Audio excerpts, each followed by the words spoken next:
Namun saya tidak tahu apakah ada kaitannya karena kami di dalam sebuah podcast media dan wawancara media mengkritik keras ya.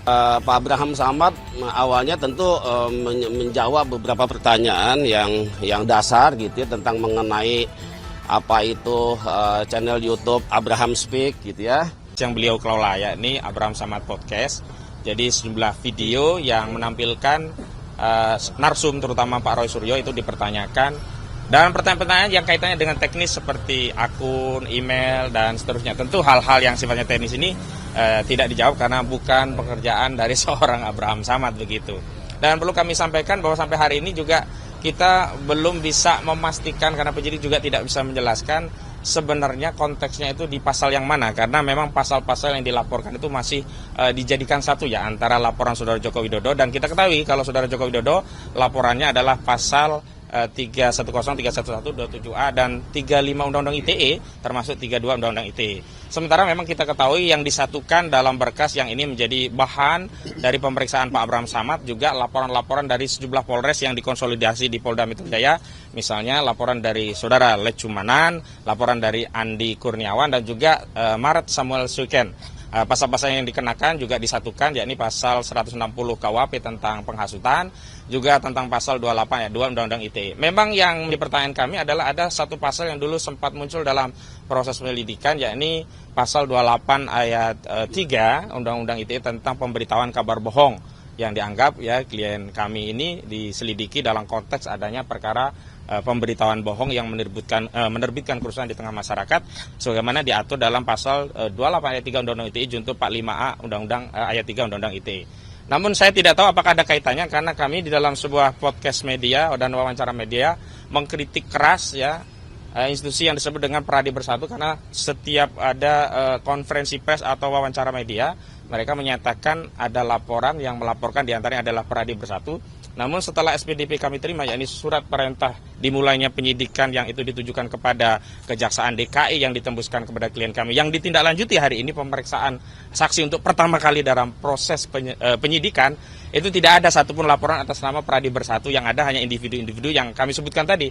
Ada Maret Samuel Suiken, ada Andi Kurniawan, ada Lecumanan, dan terutama juga laporan dari Saudara Joko Widodo di 30 April 2025 yang lalu. Sementara itu yang bisa kami update dan nanti kalau sudah selesai kami infokan lagi ya dan mohon bersabar. Mungkin itu dulu. Nanti pemeriksaan Bang Abraham kali ini atas laporan dari Pak Jokowi dan juga yang lainnya atau Pak Jokowi aja? Ya, kalau dari surat panggilannya ini adalah laporan yang disatukan baik dari laporan Pak Jokowi, juga laporan dari Lecumanan, Andri Kurniawan, dan juga Maret Samuel Suiken. Mungkin rekan Gufron bisa diterangkan tadi pemeriksaan di dalam ya yang mendampingi ya tambahannya. Oke, terima kasih rekan-rekan media. Memang tadi kami yang mendampingi Pak Abraham Samad ya untuk pemeriksaan sebagai saksi ya. Selain kami juga dari YLBHI ada Kontras, ada IM57 dan kami dari LBH Muhammadiyah.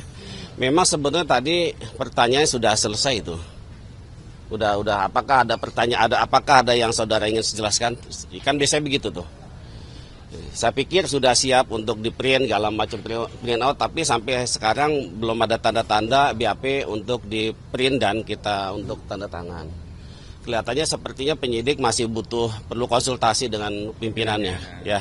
Jadi kita belum bisa memastikan apakah akan ada pertanyaan tambahan atau tidak. Gitu ya.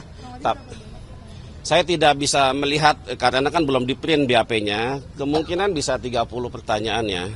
Dan Pak Abraham Samad awalnya tentu menjawab beberapa pertanyaan yang dasar gitu ya, tentang mengenai apa itu channel YouTube Abraham Speak gitu ya. Bagaimana, apakah dia punya kedudukan hukum seperti apa, legalitasnya, sumber pendanaannya dan seterusnya, siapa pengelolanya, kalau ada tema siapa yang punya ide, siapa yang menghubungi, pertanyaannya siapa yang buat, seperti itulah. Tapi lama-lama Bang Abraham juga kemudian menanyakan kepada penyidik, ini sebetulnya saya diperiksa untuk perkara yang mana? Karena dalam surat panggilannya itu terkait dengan peristiwa tanggal 22 Januari 2025. Kok pertanyaan tidak ada ini kaitannya dengan tanggal 22 Januari. Tanggal 22 Januari itu peristiwa apa? Ya itulah kira-kira. Jadi ternyata penyidik memang tidak bisa menjelaskan waktu itu. Tapi dia bertanya lagi, soal apakah saudara pernah mengundang Roy Suryo di podcast? Ya pernah. Tapi kemudian jawabannya saya tidak bisa jawab selanjutnya karena saya perlu penjelasan terkait dengan peristiwa 22 Januari itu apa. Jadi akhirnya lama-lama ya Bang Abraham Samad tidak menjawab pertanyaan-pertanyaan berikutnya. Kira-kira gitu loh. Termasuk ditanya juga, saudara tahu nggak organisasi TPUA?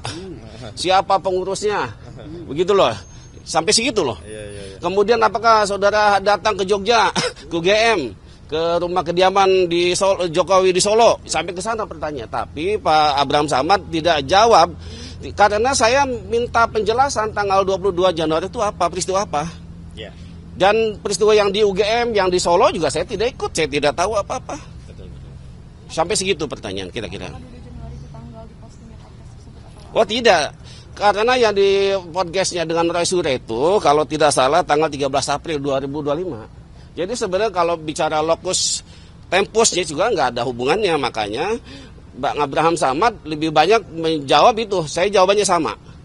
Saya tidak bisa menjawab karena saya tidak kaitan peristiwa dengan tanggal 22 Januari. Yang ternyata kemudian penyidik menjelaskan bahwa tanggal 22 Januari adalah pertemuan awal tim TPUA. Kira-kira gitu yang akan mempertanyakan soal ijazahnya Jokowi. Dari situ lalu disambung-sambungkan bahwa mereka nanti akan rencana ke UGM, akan rencana ke kediaman ke Solo dan seterusnya. Jadi Abraham Samad sama sekali tidak tahu apa-apa soal rencana-rencana itu. Jadi itu kira-kira penjelasannya.